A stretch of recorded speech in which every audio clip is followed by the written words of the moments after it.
Un Italien à la tête de la Seleção. C'est désormais presque une certitude. Carlo Ancelotti, l'un des entraîneurs les plus titrés de l'histoire du football, va devenir le prochain sélectionneur du Brésil. Oui, vous aviez bien entendu.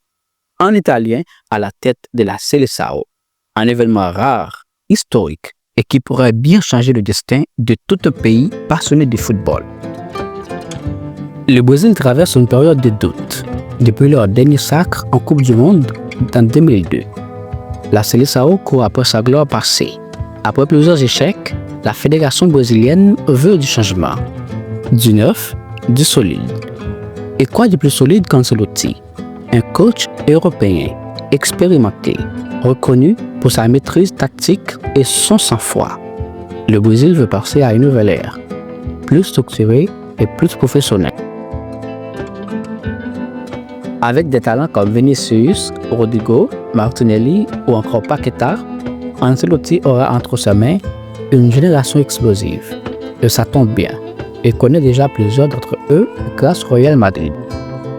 On peut imaginer un Brésil plus équilibré, moins porté sur le Yoga Bonito et plus efficace, plus stratégique. Le but, construire une équipe capable de rivaliser avec les meilleures nations européennes. C'est aussi un geste fort du Brésil. Faire confiance à un coach étranger, c'est abandonner un peu d'orgueil national pour retrouver le sommet du football mondial.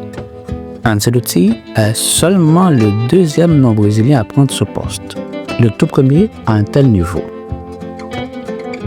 Ce choix pourrait redéfinir l'avenir du football de sélection. Et si demain, les gars de nation n'hésitaient plus à faire appel aux meilleurs, peu importe la nationalité.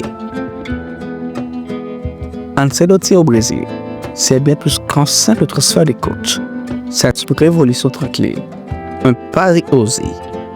Mais peut-être, c'est lui qui rendra à la Seleção son statut de reine du football. Et vous, que pensez-vous de cette nomination?